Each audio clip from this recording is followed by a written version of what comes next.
This is gonna be so good. Use Your Illusion 1 podcast. I'm dressed like Axel. Sage is gonna be dressed like Slash. This is gonna be good. This is gonna be so good. Bro, you're Axl Rose? Bro, I told you 2 days ago. You were supposed to be Slash. I was supposed to be Axel. But 2 Axl Roses? I know it's hard to keep an open heart when even friends seem out to harm you. But if you could keep an open heart, wouldn't time be out to charm you?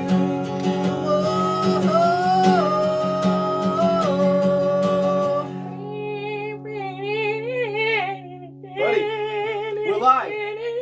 This is the Spoken Music Podcast. We're live for the Spoken Music Podcast. Today we're doing Use Your Illusion 1 by Guns N' Roses from 1991. Let's do it. Cheers, mate. Cheers, bro. Hello, everybody. Welcome to today's episode of the Spoken Music Podcast. Today we're doing a classic today. Today, we're doing Use Your Illusion 1, as you saw from the bit at the beginning. It's a big album. Absolutely. Some of the biggest albums of the 90s. Yeah. Right before the grunge movement, this is the last of the great music to come out before grunge was the main thing. Yeah, basically a week after Use Your Illusion 1 and 2 came out, Nevermind came out by Nirvana. I think Bad Motorfinger came out. And Blood Sugar Sex Magic by Red Hot Chili Peppers came out. So it was a really big time just for alternative music. Yeah, literally, right? And in a sense, yeah, this is one of the last hurrahs of like some of the old times of music in a sense.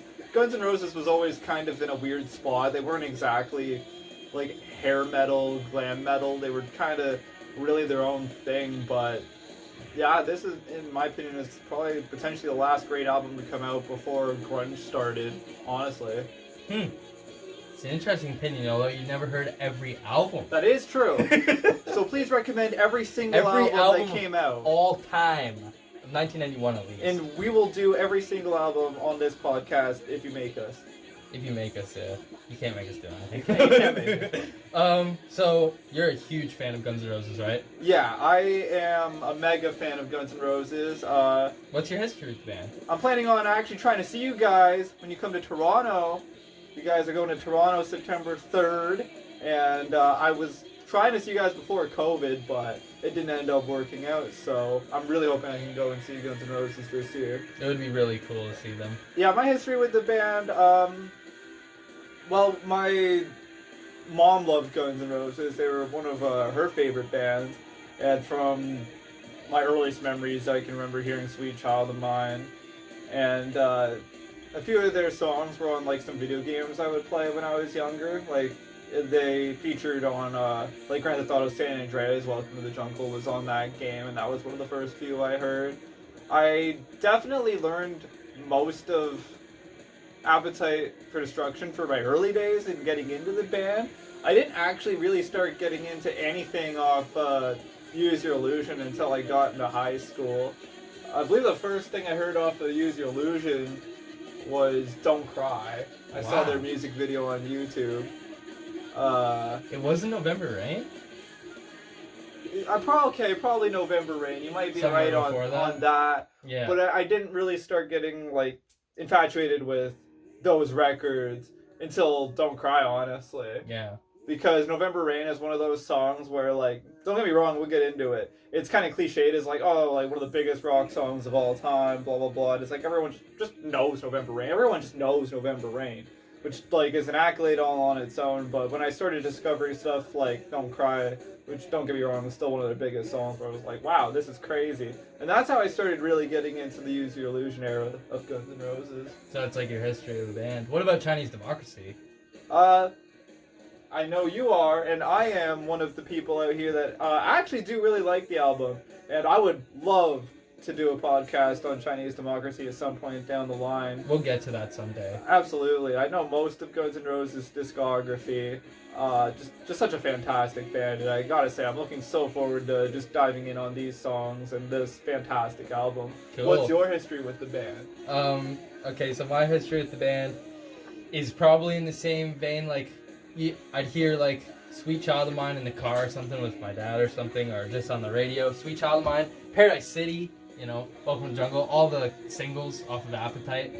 I remember hearing Live and Let Die, the Paul McCartney cover, all the time when I was a little kid. I actually really liked the cover as a kid, but I still think back then I even preferred the cover, even now. Like, I still do. Yeah, absolutely. Or not, sorry, I don't mean the cover, I mean, like, I prefer the original. Oh, wow. Yeah. Wow, that's crazy. Turn your back on it. Yeah, Right? yeah. You pulled me around. But yeah, like November Rain and stuff like that. And then it wasn't until high school where I actually listened to Appetite properly. Like, the songs like My Michelle, stuff like that. Heard It's So Easy, Night Train, you know, even Rocket Queen. All back then in high school with like just people in the music room would be listening to it. Close friends of mine and stuff. And then with the Use Your Illusions albums, I kind of would just like listen to them like 1 and 2 only a couple times in high school because there's so much to take in, right? Yeah, it's huge. Absolutely huge. And even like now, like I still think I don't know Use Your Illusion as well as you do, either of them. But I think I'm getting a better grasp on 1, and I already know 2 pretty well. I like 2 quite a bit. Yeah, I think even more than this one. And even 2 was a slightly more critically well received, and it did a little bit better in sales too. Not by a large margin, but people tend to consider 2 to be the superior of the album. I was actually reading that back in the day, 2 sold less than 1. 1 did better. Oh yeah, no, 2 got more sales right off the hop actually, by about 80,000. Interesting. I thought it was the other way around. But yeah, and then basically as a kid too, it's a little strange, but I was around when Chinese Democracy was brand new and my dad was listening to it. We also had like Rock Band, and one of the songs off of Chinese Democracy, Shackler's Revenge, was like released with that game. So I knew that album very well as a kid. It sounds weird, but I was a really young kid when it came out, and I thought that it was an Iron Maiden album. I was like, oh, this sounds like Bruce Dickinson or something. But I was way off. And then I always loved the songs off Chinese Democracy as a kid, and even growing up into my teens. Even now I still love them. And then I found out about all the hate about it. And it's, you know, I put it as the fact that it's just because it's got GNR's label on it, right? Yeah, with it's such an a Axl Rose departure. album. Absolutely. Yeah, right? And it's just a bunch of different session musicians and stuff like that. And just Axl Rose. It's basically his magnum opus in his eyes, at least, right? You know, that's his big thing that took nearly 20 years to put out. Yeah, absolutely. So, yeah, I have a very interesting history with Guns N' Roses. I love them a lot, though, like, especially Appetite for Destruction. We'll get into how I feel about Use Your Illusion 1, I guess right now. Do you want to go through track listing now? Yeah, absolutely. Let's get this all started. Well, do you want to start, or should I start with the first song? Well, today, I'll lead us off. Okay. So, first track on the record is Right Next Door to Hell. And it's got a very catching intro. I really like the heavy bass as it comes on in, and it just lets you know like you're about to be listening to a good like hard rock record. Mm-hmm. And cool pick scrape with Slash coming in and stuff like that. It's so cool. yeah, the whole band gets a very drums. nice like distinctive just intro into the record. Oh, yeah, it's really good. And in this song, I think that Axl is kind of comparing life itself, like living to hell in a sense. It seems like he's just talking about like all the pain and confusion of like living in a day-to-day world and how much it really like compares to like a life in hell. And I think that is very thematic of the whole record. During my most previous sit down and listen to it, I realized that there's like a lot of cohesion between the songs and the themes they tackle and the whole ideas. But I also think that the Use Your Illusion records are very like personal to Axl. I believe that a lot of this is written to be from Axl's perspective on life. And yeah, I think this song really starts off with the comparison of everyday life to being like a hell. Pretty cool. I mean, yeah, I think that instrumentally, at least, I think that this song is a good start to the album too. I think it pumps it up pretty well. I will say, like, I don't want to do too much comparing to Appetite for Destruction, but I really think Appetite starts off better. I think Welcome to the Jungle is like one of the best openers that you can, you know, like come out of the gate with, right? But I think that Right Next Door to Hell fits right there with right beside it in the sense where it's a really good opener to an album, and it starts off heavy and it's like, oh, this really is a Guns N' Roses album, right? Absolutely. And Matt Sorum, the drummer of the Cult, replaces Steven Adler in this album, and it starts off with him and Duff McKagan pretty strong. So it's really cool, 100%. all in all. Other than that, though, nothing else crazy to say about it. Just a decent song. Yeah, I'd say so. I think it's a very good start, but yeah, nothing else too crazy. Yeah. All right, the next track we have on this record is Dust and Bones, and it feels like a good follow-up track, actually. I think it continues to take on the themes of pain and confusion in life.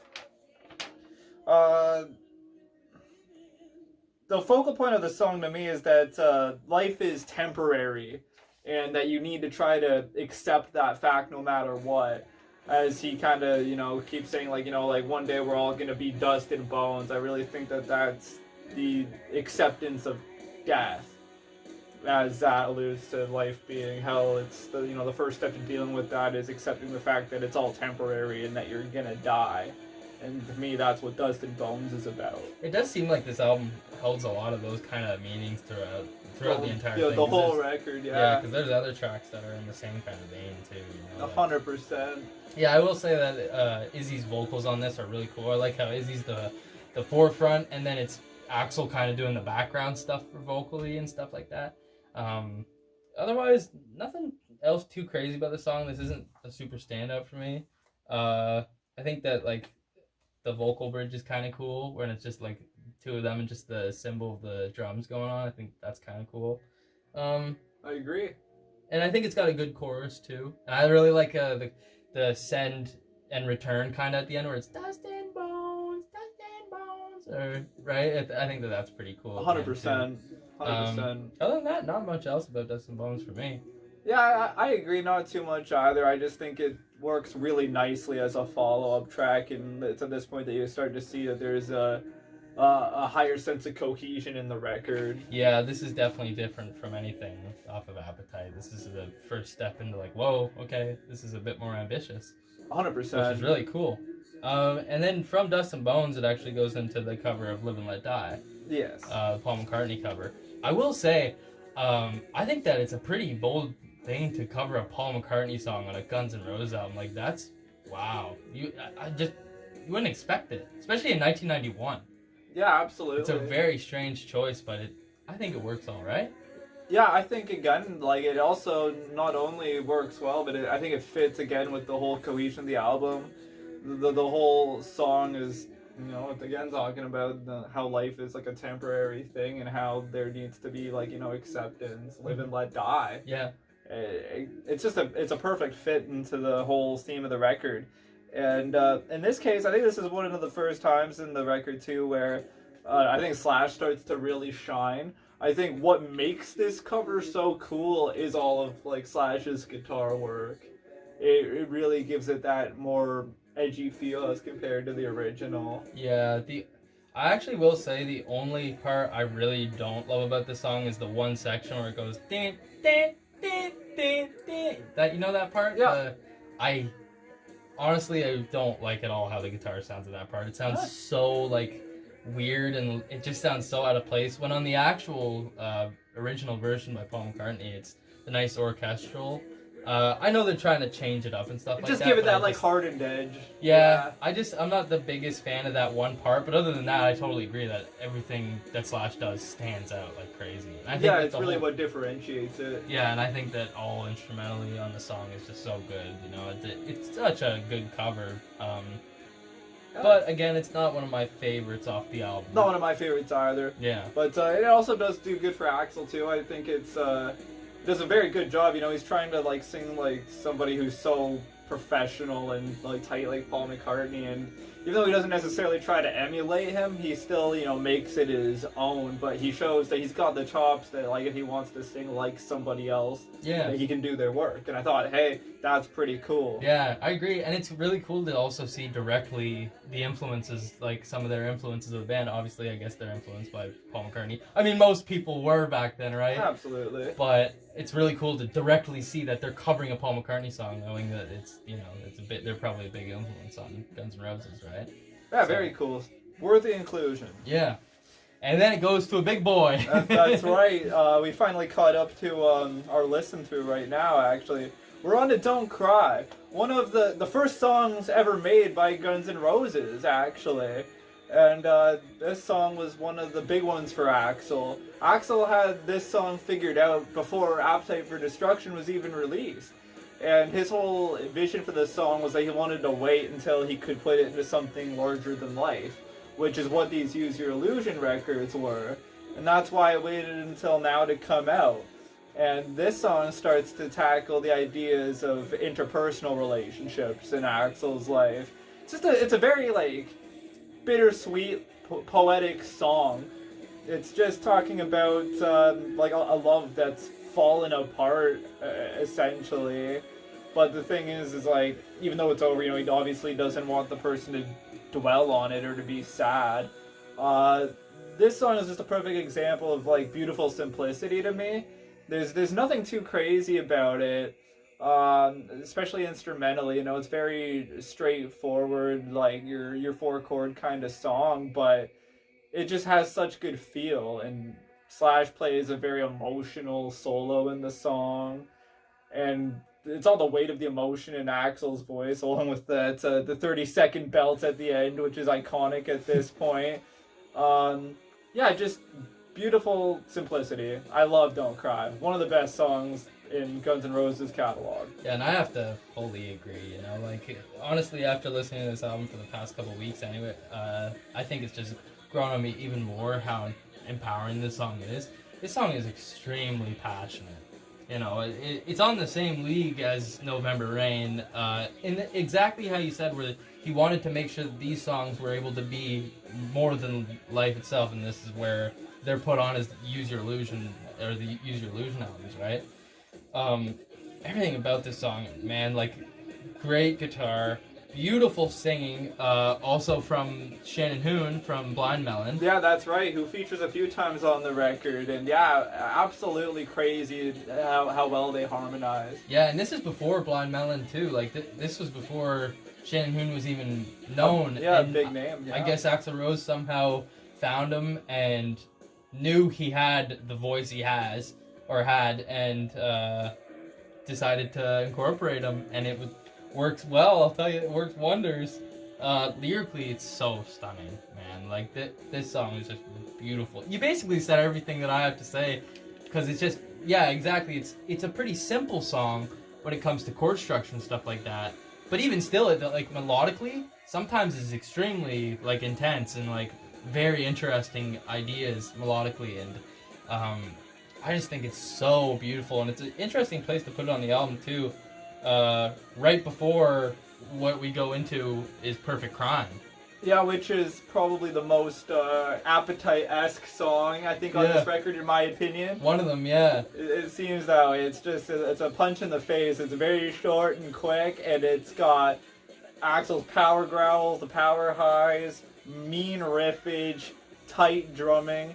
And one of my favorite little instrumental interludes probably on the whole record, too. Yeah, that bridge section in Perfect Crime is so good. Like, we were literally talking about that yesterday before we did the podcast. He was showing me that part that he loves so much, and I agree. It's a killer part. It's very easy to sleep on, but yeah, Perfect Crime is honestly, in my opinion, one of the hidden gems on there. Another thing I think is really sick about it, I can't confirm, I'm not sure, but at the one point during that instrumental breakdown, I'm pretty sure that's a guitar that's making that sound that sounds like a siren happening. And like that's a really cool idea to fit the guitar into like the theme of the song, right? Like a siren, like it's supposed to be like a cop car or whatever. Yeah. That'd be cool if that was guitar. I didn't realize. I think it might be a guitar. I'm not positive, but I think that might be guitar doing that. It sounds really cool. I mean, it could be some kind of synthesizer too. It could be synth. We forgot to bring that up. Kind of. This is the first time where Guns N' Roses are a 6-piece. This is the first album with Dizzy Reed on keyboards. And synthesizers and stuff. And also, the drummer, Steven Adler, who's on Appetite, is replaced with Matt Sorum from The Cult, like I said earlier. And then the rest of the members are the same. Slash, guitar player.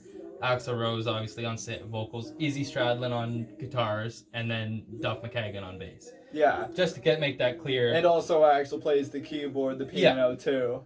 Exactly. But yeah, Perfect Crime's a pretty quick one. It's one of the fastest songs on the album, I'll say that too. Yeah, you blink and you miss it, but it's a great one. And then right after Perfect Crime, it goes into another soft, total, shift again. 100%. A total soft track. I think this one's by Izzy, right? Yes. Yeah, yes, this is one of the few Izzy songs on the record. Yeah, You Ain't the First. How do you feel about that? This song grew on me over time. This is one, in all honesty, I skipped a lot if I was just doing my own casual listening. But now that I'm trying to really look at it through a critical eye, I realize it's actually a pretty cool song. Me and Brock were talking about this earlier too. We were speculating that this was actually done as a collective, kind of in one session in the studio. You can hear all the counting in happen, and you can hear them talking in the booth about how this was a take or whatever. It sounds like it was all done really in sync, and it's cool. Yeah. I like it when you can hear tracks like that, especially in this case too, because they've even talked about in interviews, the members of the band, how there was a decent amount of dysfunction during this era and actually getting the recordings done, and a lot of band members would be doing things on their own or by themselves. So it's nice to see a song with some cohesion where it looks like they must have been together. Yeah, and also this one totally has a GNR Lies vibe. Absolutely. Yeah, it totally has that acoustic, at the Patience and stuff like that. Absolutely, totally that's a great point. Yeah, I like this song quite a bit actually. It's an actually pretty good one. Yeah, it grew on me. Yeah, just for a little tiny acoustic kind of thing throughout. Very soft. Izzy's taking over on vocals most of the time. Absolutely. Yeah, it's a pretty damn good one. And then again, another shift just randomly into Bad Obsession. Yeah. This one's a little bit of a strange one to me. I get that. How do you feel about it for the most part? No, I definitely think I get where you're going with this, and don't worry, I totally agree, and I totally see where you're coming from. I think if I had to, in my personal opinion too, if I had to crown a worst track on the record, it probably would be Bad Obsession. This is also actually an Izzy song too, by the way. And he actually, Axl Rose doesn't have any writing credit on this song at all, too. Yeah, this might be the only one that's that case. Yeah, this is entirely an Izzy song. And it's a very, very on-the-nose song about dealing with drug addiction, which at the time was, big on Izzy's mind. This was all about, this was the period in time when Izzy was focusing on getting clean. And during this era, he got clean. Yeah, and we were just researching that, where still he had to be kind of forced into dealing with the rest of the band members who weren't at the time clean, and that would end up dragging him back in. Yeah, exactly. And I think it's a cool song in that sense, where he's just passionate about what he's trying to say. It's just speaking his mind at the time. But I think that the weird what did you say it was earlier? How it's like a hoedown? Yeah, a song you hear at a hoedown. Yeah, it feels like you're dancing with somebody, spinning them around and stuff like that. It's fine. I'm also just genuinely, I don't think a big fan of harmonica in a lot of songs.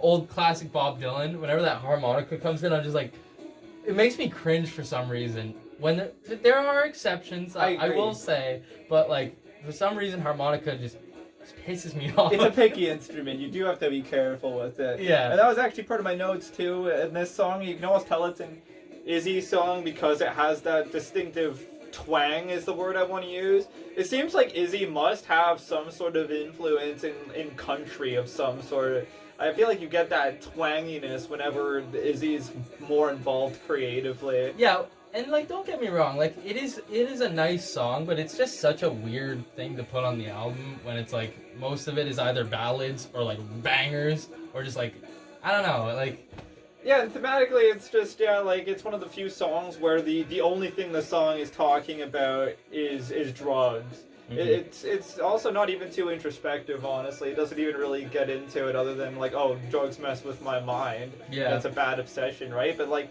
it's not too introspective, and most of this record has been a very, very like introspective dive on oneself and on the people around them and on how their mind works. And this song was probably the biggest deviation from that. All while still, maintaining a bit of connection to that idea. It's just the weakest bridge to that connection in my opinion. Yeah. But in all, good instrumental all the way through. All the instrumentals are every instrumentation is like, on point, they're all tight. I actually really like Axl's vocal sound on this. Agree. He's using more of his low tones. Always messing with my mind. Yeah, he shows he's got, really good dynamics with his voice. Yeah. But other than that, nothing too crazy. I think it just goes on a little bit too long too. This is one of the longer songs on the album. Like compared to some of the other, like there's really long songs, and then there's like the middle length tracks. This is one of those like longer ones. Yeah, it's on the longer side. It doesn't have to be. It doesn't have to be. I agree. Now, good thing about this is that it goes right into a total banger. One of the best ones on the record. Yeah. Back off, bitch. Bitch. You gotta say it like Axl. Yeah, that's right. And YouTube don't take us down for that. Whoops. Sorry. How do you feel about this one? Yeah, I'm gonna say this is one of my favorite Guns N' Roses tracks. This song is just a brutally honest venting of frustration directly at an ex. Yeah. And was some of the best. Honestly, I think one of the things that was overlooked on this, maybe I'm wrong, maybe I only just appreciate it now, but drumming. The drumming on this song is fantastic. There's some really tight fills. The tempo is up there, and there's just some really cool rhythm going on. It's got some of the best drumming on the record, and it's obviously got some of the best guitar on the record, too. Some of the trickiest riffage and some impressive solos from Slash. Yeah, like, I love the chord changes. Absolutely. They're so neat, and, like, Axl's vocals are so good. Like you said, the drums, man, like, I totally agree. The drumming is on point on this song. Yeah, very tight. This is another one that goes back to, like, Appetite vibe. This could be on Appetite. I agree. Yeah, I agree. This is one that would fit on there. Okay, yeah, like it's cool to see them, going back to that kind of style, and they're killing it still, right? Oh yeah, absolutely. It's nice to see. Yeah, they're still capable of that sound, but they're trying other things. Another interesting piece of trivia about this song is actually no. I was mistaken. I have some trivia for another song. Oh, okay. Sorry. Okay. I duked you out. I will say, since Don't Cry, this is another one of my favorites. Every other song is good, but this is another one of the high points for me from here. So, just all around it, great, total banger. 100%. Yeah. And it's got like some of that like that humor, like you and I are both laughing at it. Like it can be such an angry song, but they got the humor, or they include like the whole bit at the end about someone wondering like, oh, like what did he write this song about or whatever. Yeah. And it's just like it's so obvious if you even listen to a few of the lyrics what he's talking about. I love how he says the word bitch, like just with the such like so visceral. So visceral at the end. And then from Back Off Bitch, it goes into Double Talk and Jive, right? Yeah. Okay, yep. Yeah. For me, this song has actually grown on me quite a bit, too. I think this is another one that has some pretty great drumming throughout. This is another intro. Yeah, this is another Izzy, vocally at least, song. Yep. Is he writing the song? Yeah, this is an Izzy song. This is another one? Yeah, this is one of his like high points then. 100%. Of writing, because this one's really good. The riff is so awesome. I think the bass like just shivers through you throughout the whole thing. It shines out through this song especially. Got some pretty cool lyrics too. Yeah, definitely. I'd say it's another departure from the overall theme of the album. I noticed that Axel seems to have this like direction he's really trying to write this whole album into, and I notice whenever he's not the main writer, there's a bit of deviation. So it is really interesting. Yeah, I But- think they were on just a different playing field. Like they were on a different level of thinking, and you know. I agree wholeheartedly. I'm glad they both got their incorporation though. I agree too. Yeah. But yeah, what I will say is, yeah, lyrically it's interesting. It's if you even hear the opening lyrics, it's I found a head in an arm in a garbage can. I gotta go to collect, and I didn't get a chance to fully look up this story for you guys to tell it properly, but it is out there. If you Google like the story behind like Double Talking Job, you'll probably find it. Like there's like this great like YouTube channel like Rock and Roll True Stories. Like they'll probably talk about it on there. But the gist of what I know from the story, at least for me to relay to it, is there was like an actual psycho who like mailed body parts up to, I believe, the recording studio where Guns N' Roses was recording this. Now, where I'm foggy is if this was supposed to be like a direct threat to the band or like somebody in the studio or something. But yeah, the story, you know, was directly there for Izzy to write about, and that's what this whole thing is actually about. Is about like some like psycho who killed somebody. Oh, And and that- sent it to the band. And that's why it's got like that, like you were saying, all like menacing tone throughout the song. Yeah. It is like, yeah, it's potentially the darkest song on the record because it's just so real. God. And it's got this killer like flamenco style acoustic guitar that like brings the song back Oh, out. I love it. I was just about to say, like, that is such a cool change. I love it when songs just randomly switch over and you don't expect it. Like, for example, like Black Sabbath's Symptom of the Universe. That's one of my favorite change-ups in probably music. And I feel like Double Talking Jive kind of has a similar thing where it fades out of the kind of heaviness and then leads into what you were saying, that like kind of acoustic style, like. And you were saying that's probably Izzy playing lead guitar on that, right? Yeah, I can't confirm, but I'm pretty sure that I've heard somewhere that that's Izzy Stradlin who's taken on that acoustic part at the end, which is really cool that he gets a chance to shine and be the forefront instrumentally there. You know, obviously the majority of all the flashy solos and leads are all Slash, but it's nice to see that, you know, Izzy's no slouch on the guitar and can write some really cool lead bits when he's given the chance to. Yeah, especially in an interesting style like that. Like, it kind of reminds me of Marty Friedman, kind of, where he had that, the kind of, you know, in Holy Wars, where it does that, like, really cool Yeah, Latin kind of absolutely. part. He was influenced by that kind of stuff when Dave Mustaine was in a different boat. I feel like Slash and Izzy kind of had that same kind of, just, like, each of them had their own influences they brought to the table and just were able to put it down in their own ways. It's really cool. 100%. So if that is the case, that's super cool. But yeah, all in all, just a really cool song. Ends with that acoustic section. Yeah, absolutely. And then it jumps into November Rain. November Rain. What hasn't been said about this song that should be said, right? I was about to say 100%. I actually didn't write a damn thing down about this song because I just listened to it. You know, like, this song is, I keep having these resurgences of songs. You know, I had it with, like, Wood by Alice in Chains, where I've listened to it my entire life, came back to it in a different, like, point in my life, and I'm like, this is hitting me way Yeah, with a differently. different This is appreciation. yeah, exactly. Black Hole Sun by Soundgarden did the same thing.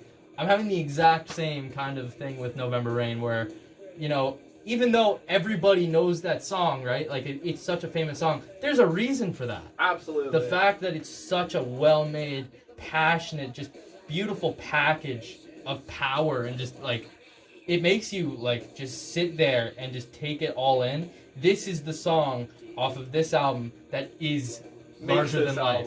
Yeah, not only makes this album, but just in general, this is the larger than life one. For me, this is bigger than Don't Cry.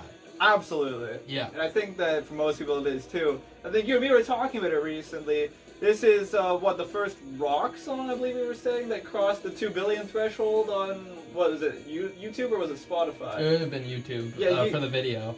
Yeah, the first rock music video to cross 2 billion, I believe. Yeah. Incredible stuff. Yeah, like this song, yeah, it's like you said, everybody knows it, and everybody should know it. It's incredible. It puts you in a trance. I don't blame you at all for not writing any notes. It's just, It's such an incredible song. I know you wrote notes, so you go ahead. Yeah, I've got a bit of notes here that I'm going to try to get to. And yeah, one of them is, this is also a song that was initially conceived before Guns N' Roses even existed. This is, like you were saying, as far as like album pieces goes, Chinese Democracy was like a magnum opus for Axl Rose. If Axl Rose was to have one song that was his magnum opus, this would be it. Yeah. Axl Rose started writing November Rain, from what I understand, like before the band even formed. And he did everything on that song. Yeah, he put his heart and his soul into it, and it's honestly, especially upon just the further reflection I've had on it, it's one of my favorite songs of all time. There's a chance it even could be my favorite song of all time. It's just such a beautiful song. It's got all around some of the best lyrics I've ever heard in my whole entire life. And Axl plays these beautiful piano parts that just move the whole song along and progress it, along with like just like amazing like leads by like Slash, like his guitar like overlays over things and his solos.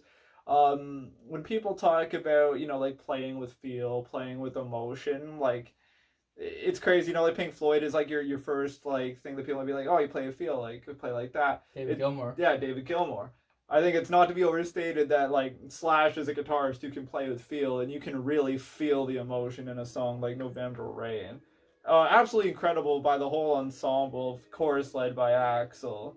And yeah, in particular, it's like we started this episode with, but I think that the lyrics, I know it's hard to keep an open heart when even friends seem out to harm you, but if you could heal a broken heart, wouldn't time be out to charm you? That is some of the most profound lyricism I've ever heard. I think it shows just this like understanding of emotions and human connection. It shows this like emotional depth and understanding it almost unlike anything I've ever heard. Axl Rose is a genius to me for being able to write in such a profound way. And it shows that the guy really has a unique way of wearing his heart on his sleeve. To be able to think of something so personal and to be able to put it out into words like that, it's truly a gift. I'm just so incredibly impressed. Even at the lyrics alone, you could write it out like a poem, and it would honestly still be probably life-changing to me. This song is just so bittersweet and just so beautiful. There's not enough good things I can say about November Rain. Yeah, and I hope that most people feel the same. I'm sure, yeah, it's one of the biggest songs by Guns N' Roses, so I'm sure people feel the same too. Yeah, there's just, you know, we could do an entire podcast on this song alone because of how just grand it is, right? And like even the ending section and stuff like that. But I think just listen to the song and it speaks for itself. You know, it's two guys talking. We don't, you know, we can say what we can say, but like that song speaks for itself of how incredibly good it is. And just exactly, Axl is a genius. And yeah, exactly, it doesn't take away from the rest of the band who incorporated their talents into the song to make it what it is, right? We should also talk about the remix that they did of the orchestration. Yeah, absolutely. Yeah, because again, being a super fan like myself, even I didn't know when their initial recordings that the orchestra you hear in the original 1991 record is synthesized. All that orchestra you're hearing, it's not real orchestra. It does sound impressively good, honestly. But very recently, one of the reasons why I wanted to do this album is they have done a deluxe remaster release of these records, and the song that was touched up the most was this song, where they actually have remastered every instrument and no more synthesized orchestral pieces. They actually got real live strings, real live wind instruments, real live everything, and they put it into the song along with, you know, remixing all the other stuff. You can hear some of Axl's vocal lines a lot better. The guitar sounds mixed in really nicely with all the instruments. It's an amazing remaster of the song. If there's like one thing I can recommend that you really listen to, take a look at the remaster of November Rain. Yeah, incredible. I will say for the rest of the remix, I'm not like crazy about it. Honestly, Nothing too substantial. No, nothing crazy. I feel like Dead Horse is like identical. we'll get to that song though, but that song sounds really close on the remix. Anyways, I think that's it for November Rain, right? That just might be. I hope November so. Rain.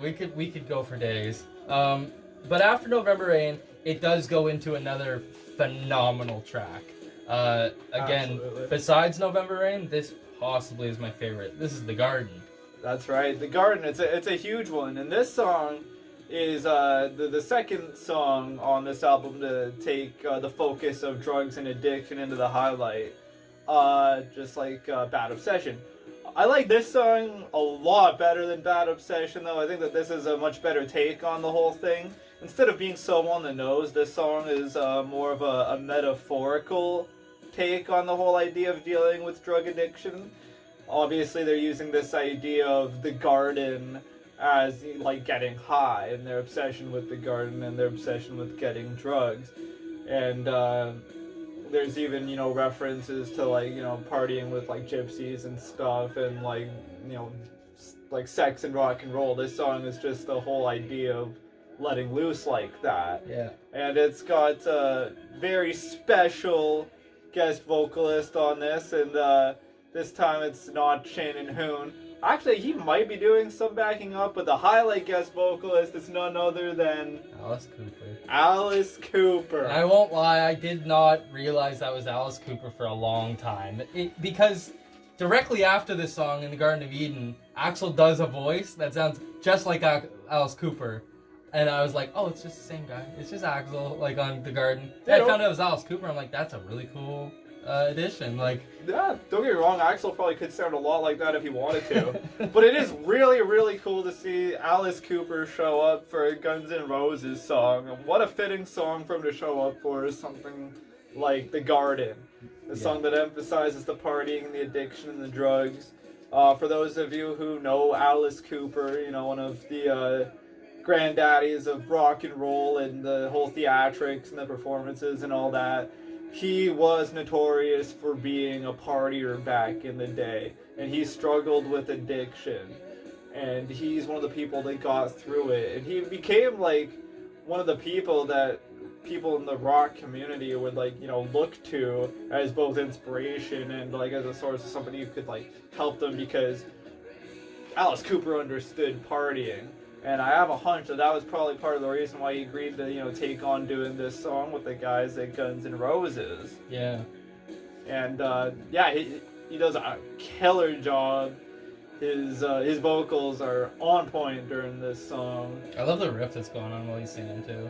It's a really cool riff that's going on. Simple, but cool. Yeah, another highlight for I don't know if this is just Slash or if that would be both Slash and Izzy playing that, but the highlight for those guys is, like you said, it's very, very cool riff. Yeah. And the leads that are happening that I'm very sure are Slash, that they all sound super sick. Yeah, this is another song that just has some great soloing. Like, throughout the album, there's some really great solos. This one's got another great solo on it. Yeah, in general, the Use Your Illusion records are definitely part of what show why, like, Slash really is one of the greats. Yeah. To pick up a guitar, and why he deserves to be at that icon level.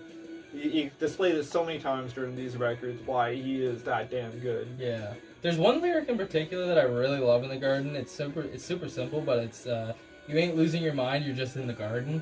That's so cool to me. I don't know why. It's just a really, especially when it comes to the meaning of the song and stuff like that. It's really, really like trippy kind of. Yeah, absolutely. Like, it really shows the relationship that they must be having to the drugs, right? Yeah. That convincing themselves that, like, they're still there, it's still all them. They're just getting high, but it's right. Like, it's like, oh, that's a very still scary. Yeah, it's a very scary thought, but it's a super cool song. And another thing that Guns N' Roses does sometimes, which I think they highlight here, is while the song is starting to unwind at the end and everything, like, Axl is doing some of the most visceral, brutal screaming I've ever heard, and they just have him so low in the mix. Like you can hear him. It's not like he's like not there, but it's just like he's not at the front and he's just screaming while everything else is going on. And there's been instances where he did that at Appetite and other times where these records where he does it. And I just think it is like such an interesting little thing to do. Yeah, it's so cool though. It sounds so cool. Yeah, they always put him in the back. He's always like screaming in the back. Yeah, like this is one of possibly my favorite riff off the entire album. Probably next to another one that's coming up. But yeah, you basically hit on every thing I had to say. Like, just amazing lyrics, awesome Axl vocals, the Alice Cooper stuff, cool solo, all that, and then it fades out. My favorite. That's my favorite thing to do. Fade out. You're gonna have to agree to disagree on fade. It's because but think about it like this. It's because they're fading out because they're still stuck in the garden. They're stuck in the garden forever. That is a good way to look at it. That's what I think. Well, the only one that got stuck in the garden forever was Steven Adler. Anyway, so from the garden we go into another garden. But there's a different one. This is Garden of Eden. Yeah, that's right. This one's okay. Garden of Eden I really like, and I actually feel bad for being such a lazy music reviewer because I'd like to have more to talk about with this song. It's only been just recently that I realized it's actually got a lot of really cool stuff going on. This song is another song in a sense though that is like Perfect Crime. It's really quick, it's a real punch in the face, and you're going 100 miles an hour during this song. Yeah, and this one's weird to me because I don't feel like this. I feel like this one doesn't have as much as an Appetite vibe. Like, because it's just, for me, it's just faster than Appetite ever was. Yeah, for the most part. Yeah, like this one's the one that's like, it's like almost punky. Yeah, it's very quick. Yeah, Perfect Crime, you can kind of like, it's fast too, and it's also punky, but you can kind of fit it in with Appetite. With this one, it's just a little different. I don't know. For me, I think that it is just a total rocker, and it's got some really cool production ideas throughout it. This is one where it's using really weird sounds sometimes. Yeah. And it's short too. It doesn't overstay its welcome or anything.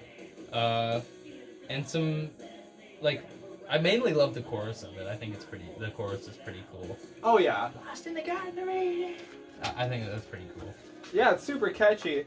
And I won't be able to dive as deep into it because I didn't have a chance to write down the lyrics, but I think that's part of what is tough about this song is I think it's so good, but you don't even get a chance to digest the lyrics. To be honest with you right now, any of you who know this album, without Googling the lyrics, do you really know the lyrics to Garden of Eden? He's like rapping them basically. Yeah, he's flying through the lyrics, and like, I took a chance to like take a look at the lyrics, and I realized that this song actually is a super like pivotal part of the album because it starts tying back a lot of the themes that he's already talked about, and he's starting to put a bow on it and bring it back together again. Because Garden of Eden that's a biblical reference. So we're starting to get right back into the beginning with Right Next Door to Hell, where we're getting those biblical references again, and he's starting to take the whole idea of what life is and start elaborating on it even more. So again, we've got the biblical reference, and he starts talking about how, again, life is like the Garden of Eden now. And he talks about having a lack of trust in the government, and the obsession, again, with drugs gets mentioned, the obsession with sex, and how people can be very, like, narcissistic, and it can be hard to get on with people. And, yeah, just this whole thing of bringing it back to that point thematically, I think it's really interesting. The song is such a mouthful of lyrics, though, and there's so many that I can't really dive into all of them, but if you're a big fan of the album, you're a big fan of Axl's, like, lyrics, pull up a page and look at the lyrics on it, because if you missed any of them, they're pretty cool. Yeah. Other than that, just not a too crazy song, besides lyrically, I guess. You're right, kind of punky instrumentally. Yeah, exactly. Pretty cool. But then right in after that, it goes into another one of my favorites. This is Don't Damn Me. How do you feel about Don't Damn Me? Also one of my favorites. Again, Cool. I agree, one of the best songs out of both the Use Your Illusion records. This is another perfect riff too. This is another contender for my favorite riff off this album. If anything, all of Guns N' Roses. I agree. One of the first GNR riffs that I learned too. Yeah. Tough. Very tough. I just learned it for the first time today. Well, again, I guess. Learned it a long time ago. But super cool. And then this is the song that I actually had the little bit of trivia for you. Don't Damn Me is one of the few songs that Guns N' Roses didn't really ever perform live. And the reason for that is because, again, it's a song that's just lyrically such a mouthful. There's just so much going on that Axl didn't feel like he'd be able to, properly perform on stage and sing it right with such a crazy amount of lyrics coming out. So you'll be hard-pressed to find them ever doing it live. I do think that you might be able to find a bootleg or two of them doing maybe a bit or a piece here or there live, but it's not a song that was on their set list. I've actually never found a thing about it. I was looking that up to find some. I've never found anything on Don't Damn Me. They've just never played it before. There's actually a couple, I think, it might be more off of 2, that they have also never played live. Yeah, I think I can think of 2 other songs. We're gonna get to one of them pretty soon too, actually. But yeah, there's a few songs that they didn't do live just because they were so crazy. But nonetheless, still a really cool song.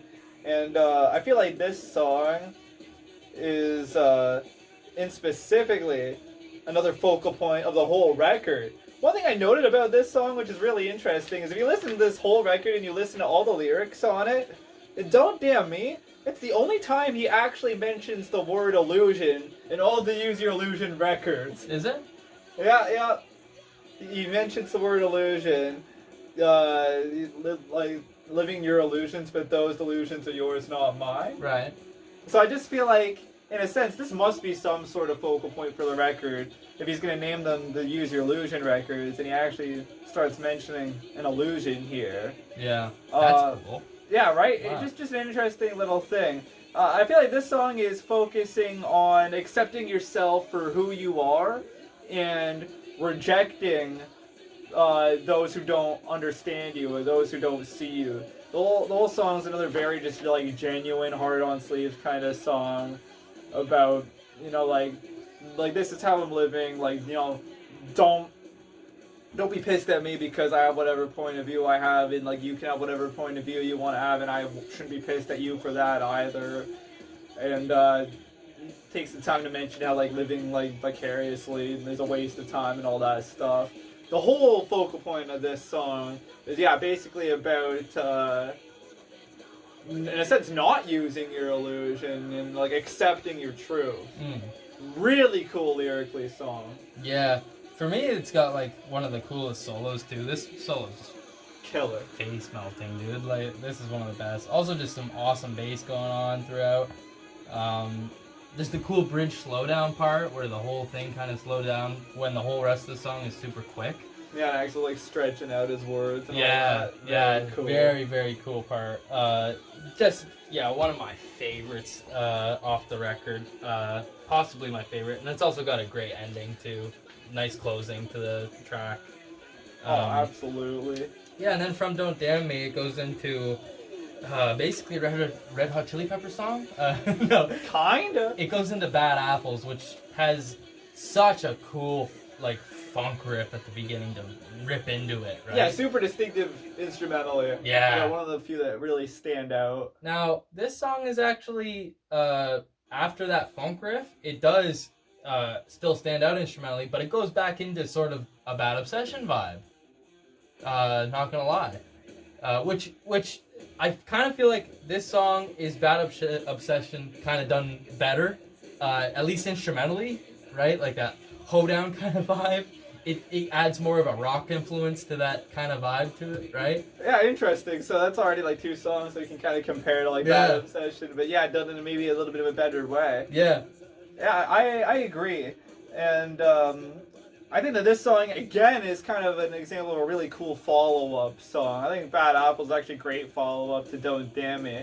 Whilst Don't Damn Me focuses more on the introspective, I think Bad Apples focuses more on themes concerning the material and other people's perspective. I think that there's a lot of focus on, I'm like living in Hollywood, I got the good car, I got all this stuff, but like I'm a bad apple, and like people think I'm a bad apple, and I think that this song is very much kind of like the band the band kind of responding to the way that the media looked at them, because they got that Bad Apple rep really hard during their Appetite tour and during their Appetite days. They got known as like the bad boys of like rock and roll and stuff like that. And I think that this song again really kind of just focuses on that idea of perception and the material things you have and how it might not be all the reality that it really is. I wish I was able to dig more into lyrics on this album, because I wasn't fully able to like indulge in the lyrics of this album too much to get meanings as much as you do, but at least you got them down pat. So yeah, well, hey, that's just we got different things that I guess we really look for in music.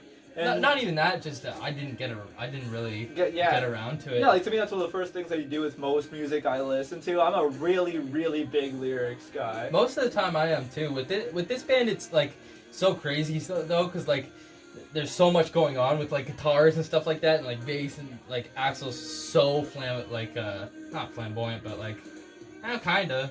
Yeah, right? He's super eccentric, right? There's just so much to focus on. I guess on some songs I was able to look up meanings, but honestly, you telling me them, it's actually adding more to the songs, which is nice. I didn't realize that. Absolutely, and again, I'm gonna say this too. Like, this is actually just my perspective too. I looked into the lyrics, and this is honestly just my take on it. I haven't looked up like any song meanings or anything like that, or any like official statements from anyone in the band talking about it. Well, then it's cool to get an interpretation of what you'd see it as, right? Yeah. So anything that you're hearing me talk about, at least on this record, this is all just my interpretation on Sage it. is a bullshitter. Exactly.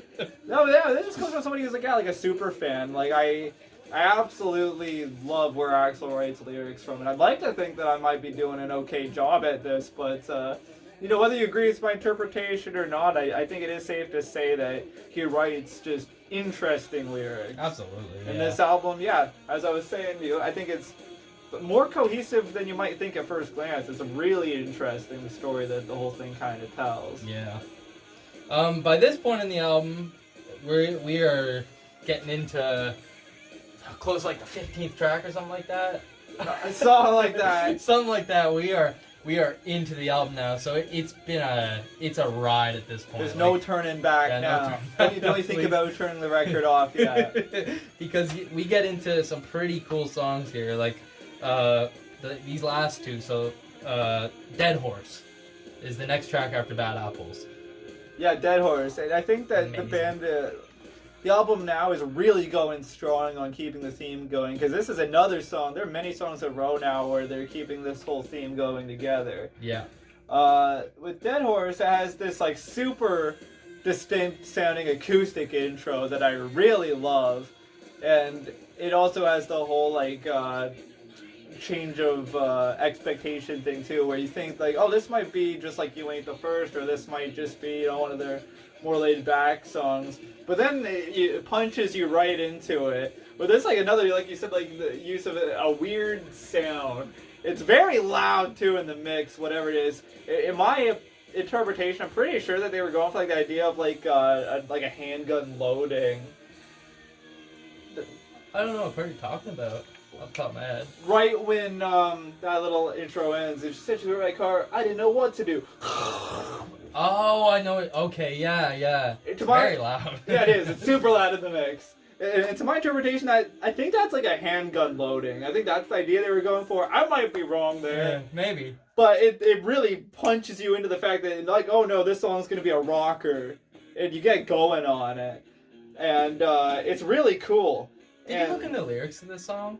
Because I really like what he's saying, but I haven't been able to interpret them enough. A little bit. So, like, this is my interpretation, and why I was saying that it continues on with the theme, is this song seems to focus, again, on this idea of perspective, and it's really, as in, nobody understands Axl's perspective. I think the idea of, you've heard the idea of like, oh, like I'm beating a dead horse. It's this idea of you're doing the same thing over and over again, or you're repeating yourself. That's what, beating a dead horse is. And the idea of the dead horse in this song is Axl trying to explain himself to people. And I think that it's a little bit maybe more towards like a relationship idea. as he says, sometimes I feel like I'm beating a dead horse. I'd like to think that our love is worth a tad more. It's funny, but now I think I'd be smiling or whatever. Him being a dead horse, I'm saying like, hey, like, I'm unhappy. I don't think you understand me, and I'd like to think maybe our love is like worth like more than that. Yeah, so the dead horse is just Axl constantly trying to explain to people like they don't get him. Very cool. Interesting. That's my interpretation of it. I really love how he uses words too. Like the lyrics are great. Oh, absolutely. Or on the song in particular. And then it's got that weird like tape rewind effect at the end too, and it brings you right back to the acoustic. Yeah, at the very end of the song. I love how it does. Yeah, it starts off with that acoustic intro and then jumps into total banger form. Honestly, this is another song that like. Actually, no, this isn't one that would fit well on Appetite, I don't think. This is definitely a Use Your Illusion fitting song, but it is a total banger. It absolutely like an Appetite is. Song. And now that I'm even saying it, I didn't think about this till right now, but I think that's like another kind of like way of expressing the dead horse is the song repeats, right? It repeats that intro because he's still beating that dead horse. Yeah. He's getting right back into it again to explain it again. That is so cool. Wow. Very cool. For me, this song, just everything works right. I think this is another one of the standout tracks for me. Of lyrics, pretty leads, really cool slowdown again. They're really good at that. Like, a lot of these songs have these slowdown sections from that really powerful, like, up in your face, and then it just slows down into a nice thing, and then somehow jumps back into the speed, and then, like you were saying, goes back into that acoustic outro, right?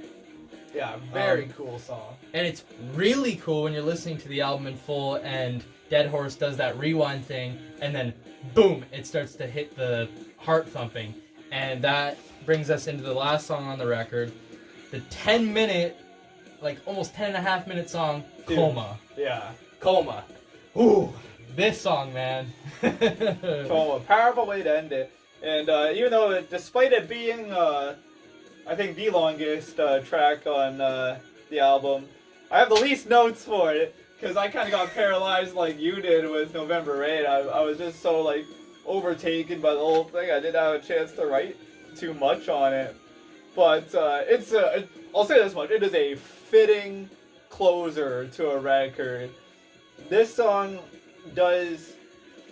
Now I'm gonna probably stumble through a lot of this, and again I don't have all the lyrics memorized. But from what I get of this song, it does take the whole thing, all these things that Axl's been talking about through this whole record, and bring it into a big bow.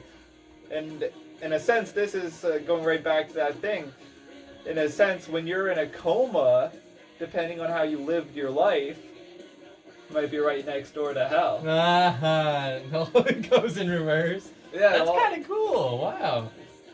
Yeah, it all brings it back. This song is really cool in my opinion. This is like, I agree at the sense that this is a perfect ending.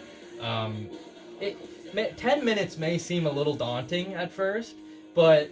They use the whole 10 minutes effectively. Yeah, this is Guns N' Roses' longest song. And I'd like to say that Guns N' Roses wouldn't give us a 10-minute song if it wasn't this good.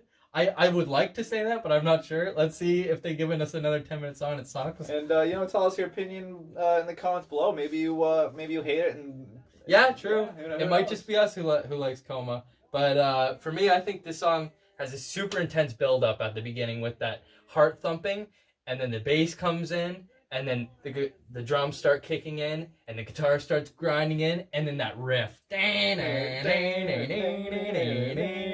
That, to be completely honest, this song feels more like you're descending into hell, or literally right next door to it, more than the first track does, in my opinion. Absolutely. Where this song literally feels like you are descending into hell with this riff going on, and then the heartbeat going on. That's your heart beating as you're, descending. And throughout the song, there's like these really cool skits, like the hospital skits where you can hear that like they're trying to revive somebody, like supposedly Axl, yeah, supposedly.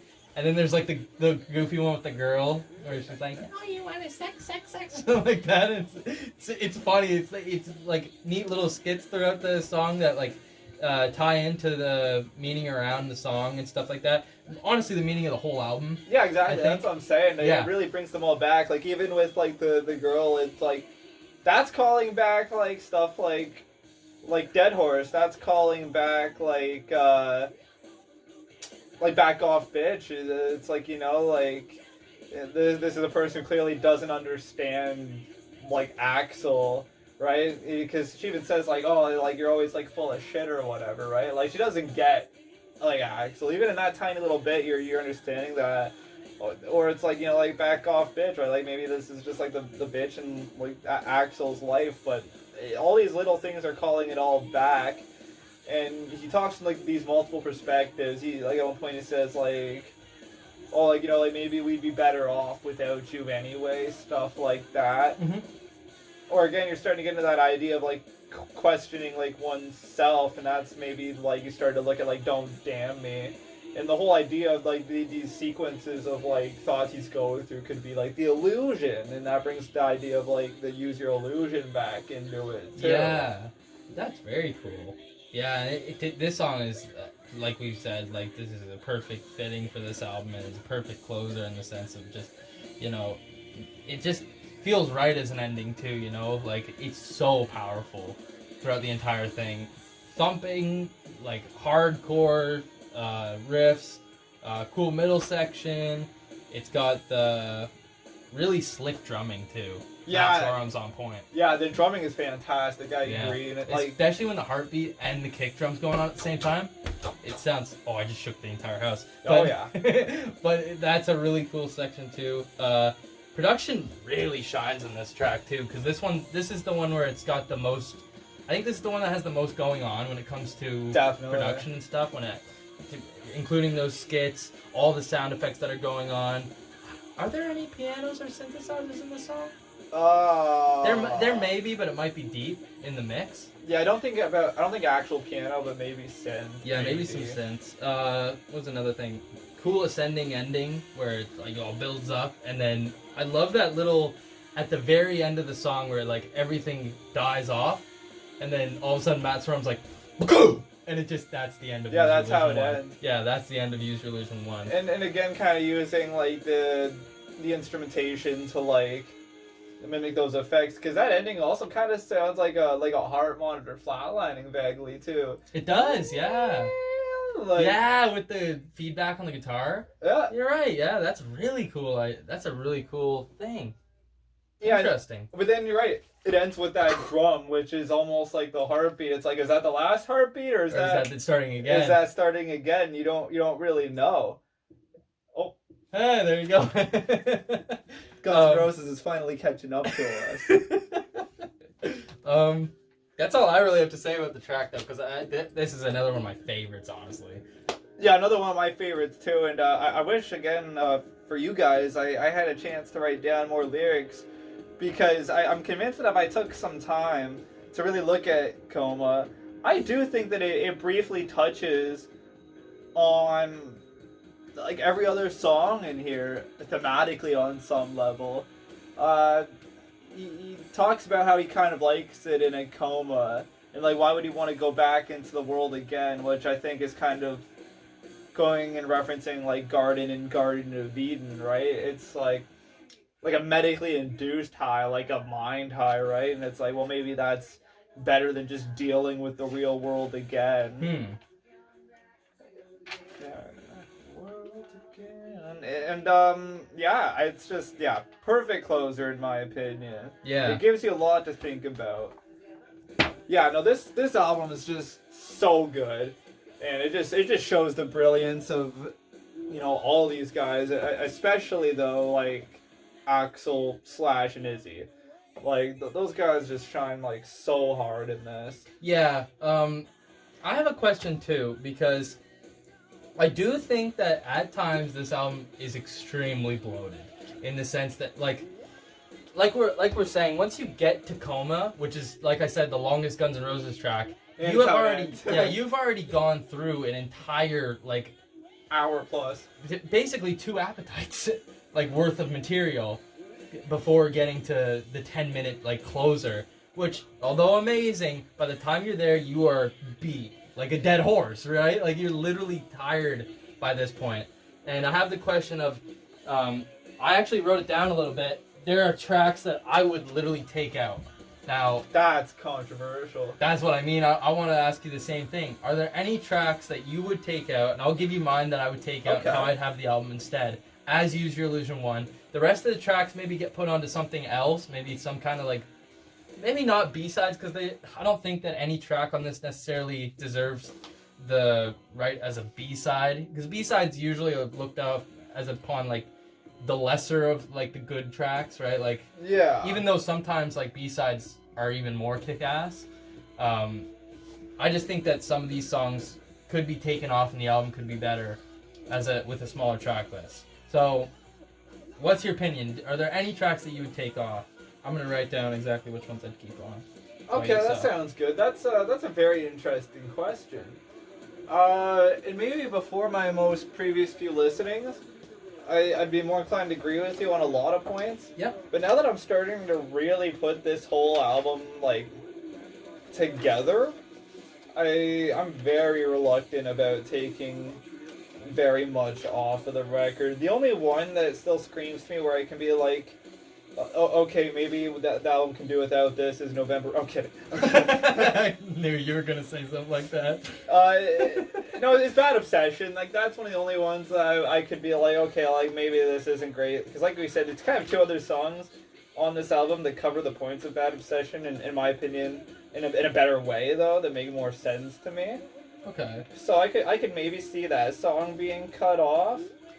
And then, if you want to get, like, really just about, like, cutting, like, time off the record, like, I'm gonna say personally, I wouldn't, but I would understand if somebody was like, oh, maybe cut like Double Talk and Jive off, because I feel like that's another song that, at least from the themes that the album talks about, it strays a little bit away from that. Yeah, I guess I'm not necessarily putting crazy thought into the themes because I wasn't as like enveloped in the lyricism, but there are certain songs that I feel like just in general, like actual how good the song actually stands on its own, like how, like if I'm accepting to it being on the record. Yeah, sure. I got some notes right here, just what I'm putting down. So this isn't a full track listing exactly how I'd probably want the album to be set up, but these are the songs that I would keep on the record. I think this might be it. It would be basically a 10-song album, I think. Oh, so you're cutting a lot out. I think so. Because I just feel like this album, like, the only problem with it is that it's extremely bloated. Like, as much as I like a lot of the songs, a lot of them, like, I'm not as crazy about as others, right? Okay. Okay. These are the ones that I would keep on. So, Right Next Door to Hell, I think it's great. Don't Cry. Perfect Crime, Back Off Bitch, November Rain, The Garden, Don't Damn Me, Dead Horse, Double Talk and Jive, and Coma. That's my 10 songs that I would keep on. I'd be taking off Dust and Bones, the Live and Let Die cover, You Ain't the First, Bad Obsession, Garden of Eden, Bad Apples, and that's it.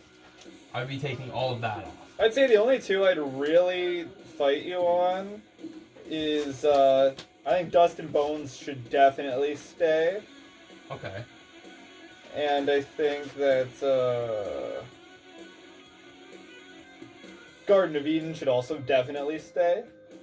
Like I said, in my opinion, I'd keep the other ones too, other than, like, Bad Obsession, and I can see Double Talk and Drive going.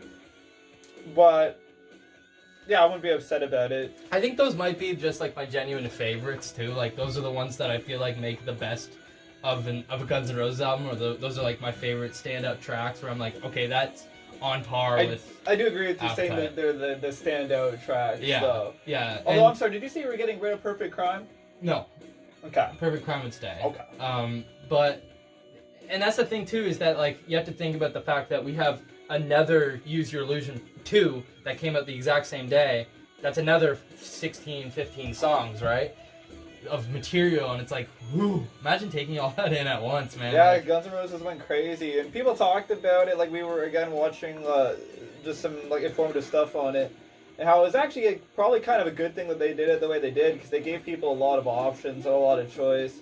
People were saying that it can help save the consumer some money too, because instead of making it so you have to buy it as a double album at a double album price, you can decide to just buy one or the other. So you still have all the content to choose from, but you can spend a little less money. yeah, it's cool.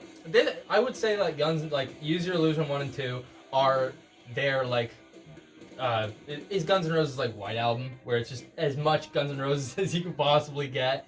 And like for a big Guns N' Roses fan, I understand these being like top tier. And while they're on top of their game too, while everybody's They are. performing at their best. Yeah, as much as I would say Appetite for Destruction is a much better album, which we will absolutely get to Appetite for Destruction one day, because I love that record. Same here. And I will say, like, I probably like Appetite for Destruction a lot more than a lot of the songs off this album. And I only like it a little more.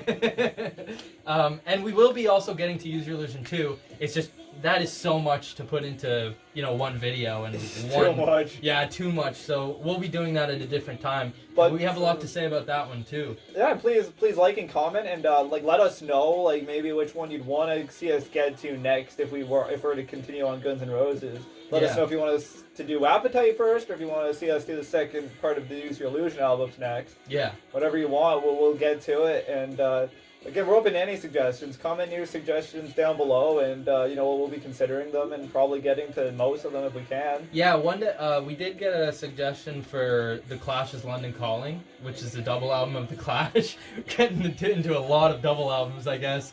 I don't think we'll be doing that next week, because I just had an idea. And I think we should do this one for our next podcast. Okay. Because of the time that we're doing this right now, we're doing like Use Your Illusion, right? A week later, Nevermind came out, and Nirvana's Nevermind is the pinnacle like album of the 90s that people look at and are like, oh, that's Nevermind, right? Like, probably one of the most iconic album covers one of the most iconic albums of all time. Yeah, absolutely. Everybody's heard of Nirvana. You've at least heard of Nirvana. So. Yeah, they made songs like Yesterday, bro. Come Together. No, that was actually the Beatles, bro. Actually, bro. Oh, my mistake. The same band, basically. Oh my goodness, the you're same right. Impact. You're right. And Wonderwall and Don't Look Back in Anger. No, okay, stop there. But yeah, would you be down to do Nevermind? I would absolutely be down to do Nevermind. That's a handshake right there. Barely got a hold of that one. We had to fight for that. So I guess the next time we do a podcast, we'll be doing Nevermind, and then after that, we would like to get to the suggestions, especially London Calling. London Calling is one of my favorite records of all time. And have you heard much of The Clash? Not much of The Clash. I know a little bit. I know some of their hits, but it'll be another Brave New World for me. Yeah. And, I'm sure I speak for you too when I say this. We're down for Brave New Worlds. If we don't already know the record, we're still down to... That's right, we want Iron Maiden. We're down to check out new stuff, like just anything, and other genres too. I might magically not notice any comments related to country music. I just missed them. I missed them. I didn't mean it. But I'll see them and I just won't listen. Yeah, no, right. I'm kidding. But if you got a good one, we'll listen to it. But yeah, in most cases, like we are down to listen to new stuff. Absolutely. Well, it's perfect. Coma just ended too. So, yeah. So perfect timing. That clearly means we've been talking for a while. Beating a dead horse at this point. Made that joke too many times. And hopefully you're not sick of us. Yeah, they are. I hope not. I very much hope not. And you sat through two Axl Roses talking for a while. Yeah. And we appreciate it. We've been having a lot of fun. And I suppose that's about it for me. That's about it for me too. Cheers, my friend. See you next week on the podcast. Or whenever.